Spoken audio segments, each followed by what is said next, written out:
Rule 7 हमारा कहता है कि स्पेसिफिकली लिखा जाना किसका, रिलीफ का, यानी कि हर प्लेंट में वादी को साफ साफ क्लियरली ये लिखना होगा कि वह कोर्ट से चाहते क्या हो भाई, कब्जा चाहते हो, ऐसा चाहते हो या फिर इंजंक्शन चाहते हो। तो ये चीज आपको क्लियरली मेंशन करनी होगी अपने प्लेंट में। एक ही राहत मांग रहे हो जैसे कि मकान का कब्जा दिला दो, या फिर अल्टरनेटिव रिलीफ मांग रहे हो जैसे कि मकान नहीं दिला सकते तो 5 लाख रुपए कीमत दिला दो। तो ये क्या है, दो चीजें हो गई। यहाँ पे मकान का कब्जा नहीं दिला सकते तो 5 लाख रुपए दिला दो। तो दो चीजें क्या है, इसमें से सिर्फ एक ही मांग रहे हो आप, तो क्या है, अल्टरनेटिव मांग रहे हो। तो यहाँ तो एक ही राहत हो या फिर अल्टरनेटिव तरीके से रिलीफ हो। तो आपको अपने प्लेंट में साफ साफ और निश्चित रूप से ये सीधा सीधा मेंशन करना होगा कि आप एक राहत मांग रहे हो या फिर अल्टरनेटिव राहत मांग रहे हो। जो भी क्लियर मांगोगे कोर्ट से उसको क्लियरली ही मेंशन करना होगा ताकि डिफेंडेंट को और कोर्ट को क्लियरली ये समझ में आ सके। इसका सेकंड पार्ट क्या कहता है, लेकिन वादी को जनरल रिलीफ जैसे कोर्ट जो भी ठीक लगे कोर्ट को मुझे दिला दे। भाई ये सब आपको नोटंकी नहीं करनी है, आप जो मांग रहे हो उसको क्लियर मांगो, क्योंकि ये जनरल रिलीफ देने की पावर कोर्ट के पास ऑलरेडी होती है। ठीक है, यही जो हमने इतनी बड़ी कथा पढ़ी है अभी, यही वो सारी कथा डिफेंडेंट पर भी लागू होती है। वह भी अपना डिफेंडेंट जो रिटर्न स्टेटमेंट दाखिल करेगा उसमें कोई भी काउंटर क्लेम या फिर कोई रिलीफ मांगता है उसे भी ये स्पष्ट तरीके से अपने रिटर्न स्टेटमेंट में लिखना होगा। तो ये हमारा रूल 7 और रूल 8 हमारा क्लियर होते हैं। यहाँ पे कोई डाउट हो तो आप कमेंट करना, पूछ लेना। Hello everybody, welcome back this channel. तो अपन सीपीएससी पढ़ रहे थे, सीपीएससी का ऑर्डर 7 अपन चल रहा था और रूल 6 तक अपन कंप्लीट कर चुके हैं। ठीक है, आज अपन रूल 7 और रूल 8 पे बात करेंगे। ठीक है, तो चलिए शुरू करते हैं। रूल 7 हमारा बात करता है कि रिलीफ का स्पेसिफिकली लिखा जाना, यानी कि जो भी आप प्लान तैयार करोगे उसमें आप जितने भी रिलीफ लिखोगे उन्हें स्पेसिफिकली लिखा जाना चाहिए। मतलब क्या है, मतलब हम इसको आगे समझेंगे। ठीक है, तो चलिए शुरू करते हैं। अब हर प्लांट में जितने भी प्लांट आप रेडी करोगे, हर प्लांट में वादी को यह साफ साफ लिखना होगा कि वह कोर्ट से क्या रिलीफ चाहते हो। भाई जो प्लांट आप रेडी कर रहे हो उसमें क्लियरली ये मेंशन तो करोगे ना कि भाई आप कोर्ट से चाहते क्या हो।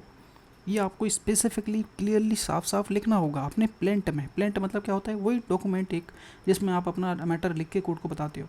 तो उसमें आपको लिखना होगा कि आप कोर्ट से क्या चाहते हो। जैसे कि एग्जांपल है कि सामने वाले से हमें अपना कब्जा दिला दो, या फिर सामने वाले से हमें पैसे लेने हैं पैसे दिला दो, या फिर इसे हम इंजेक्शन मांग रहे हैं तो इंजेक्शन दिला दो। तो ये आपको स्पेसिफिकली अपने प्लेंट में मेंशन करना होगा। ठीक है, यह रिलीफ हो सकता है, किस प्रकार का हो सकता है, यह रिलीफ जो आप मांग रहे हो सामने वाली पार्टी से कोर्ट से, वो एक ही रिलीफ हो सकता है। जैसे कि मेरे को मकान का कब्जा दिला दिया जाए, ये आप अपने कोर्ट से बोल रहे हो।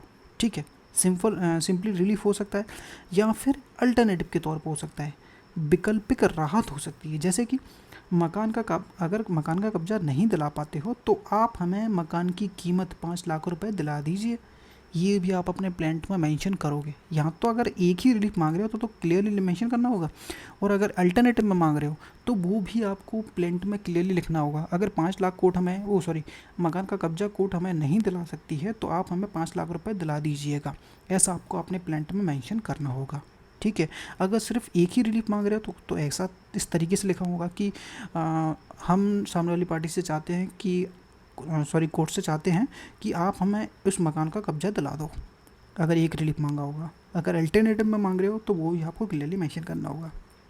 ठीक है, यानी वादी को अपनी मांग में, रिलीफ में साफ तरीके से निश्चित रूप में लिखनी होगी, चाहे वह सीधी एक मांग हो या फिर अल्टरनेटिव में मांग हो।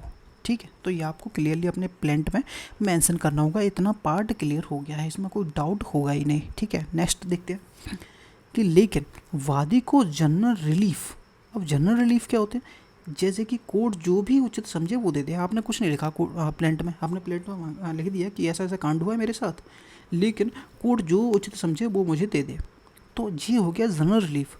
तो आप ऐसा नहीं लिखोगे। क्यों नहीं लिखोगे, अलग से लिखने की ज़रूरत नहीं है। ये चीज़ अलग से लिखने की ज़रूरत नहीं है, क्योंकि कोर्ट के पास वैसा आदेश देने की जनरली जो शक्ति ऑलरेडी होती है। ठीक है, आपको ये लिखने की ज़रूरत नहीं है, कोर्ट आपको ऑलरेडी दिला ही देगा। ठीक है, अब आता है लास्ट का पॉइंट, क्या है, यही नियम अपने डिफेंडेंट पे भी लागू होते हैं, जो हमने ऊपर पढ़े हैं सारे। ठीक है, यही नियम डिफेंडेंट पे भी लागू होते हैं। अगर वह अपनी रिटर्न स्टेटमेंट में कोई काउंटर क्लेम या फिर रिलीफ मांगता है तो उसे भी स्पष्ट तरीके से अपने रिटर्न स्टेटमेंट में लिखने होंगे, क्योंकि प्लेंट प्लेंट वादी देता है और रिटर्न स्टेटमेंट कौन प्रतिवादी देता है। ठीक है, एग्जाम्पल भी देख लो तो और जल्दी क्लियर हो जाएगा।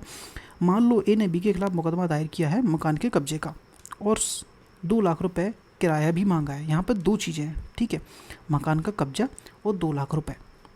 ए को अपने प्लेंट में दोनों बातें साफ साफ लिखनी होगी जैसा कि हमने अभी पढ़ा है।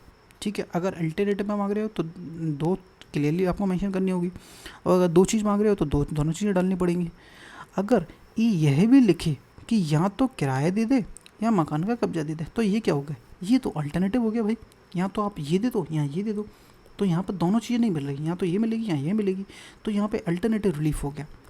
ए को यह नहीं लिखना पड़ेगा कि कोर्ट जो चीज़ समझे वह दे दे, क्योंकि कोर्ट के पास यह शक्ति जनरली होती ही है।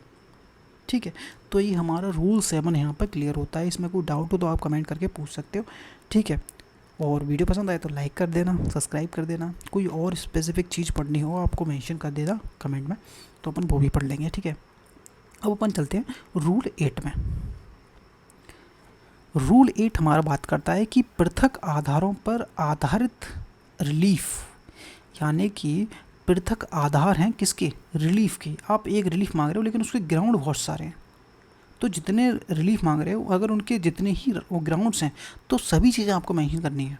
अब समझो क्या है कि जब वादी एक ही प्लेंट में कई अलग अलग रिलीफ मांग रहा है, जैसे कि वो देखते हैं, और वे रिलीफ अलग अलग आधारों पर टिके हुए हैं, यानी कि आधारित हैं, तो हर रिलीफ और उनके हर आधार को अलग अलग लिखना होगा ताकि क्लियरली समझ में आ सके। सबको एक ही पैराग्राफ में मिला देने से यह क्या है, प्लेंट है जो अनक्लियर हो जाएगा, अस्पष्ट हो जाएगा, नहीं समझ में आएगा, और प्रतिवादी को समझने में कठिनाई होगी कि वे किस दावे के जवाब दें, क्या पूछा जा रहा है, क्या हम जवाब दें, तो ये समझने में दिक्कत होगी डिफेंडेंट को। इसलिए क्लियरिटी के लिए आपको डिस्टिंक्ट क्लेम, अब ये डिस्टिंक्ट क्लेम क्या होते हैं ये मैंने यहाँ पे लिख दिया है ताकि आपको डाउट ना हो और आप अपने नोट डाउन कर सको।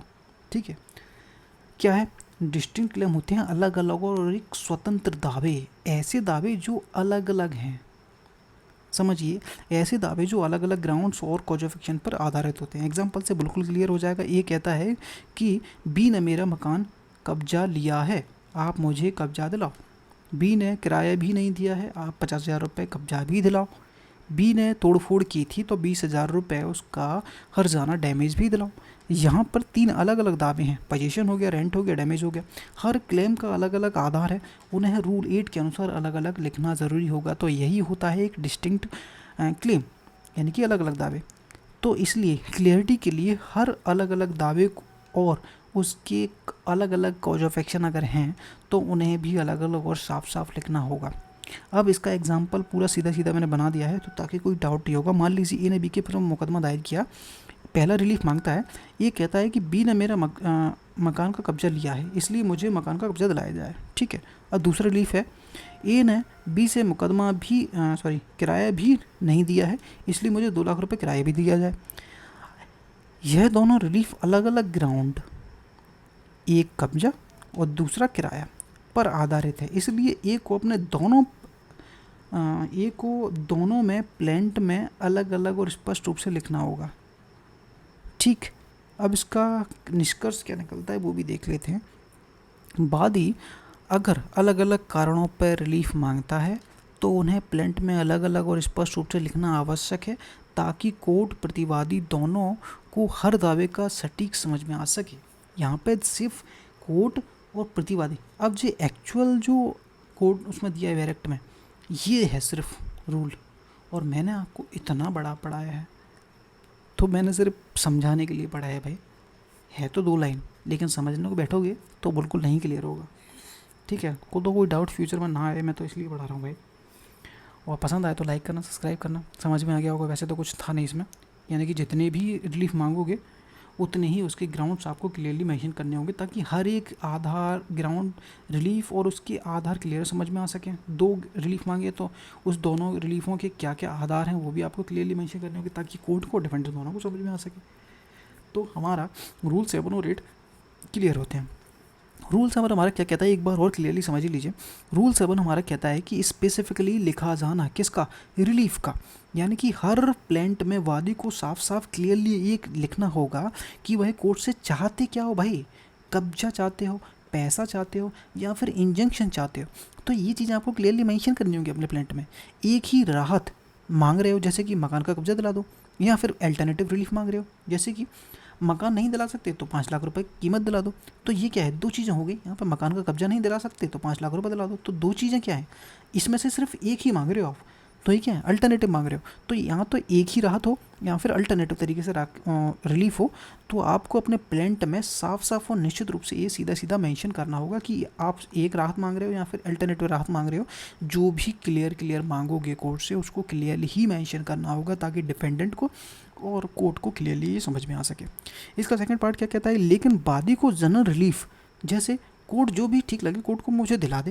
भाई ये सब आपको नोटंकी नहीं करनी है।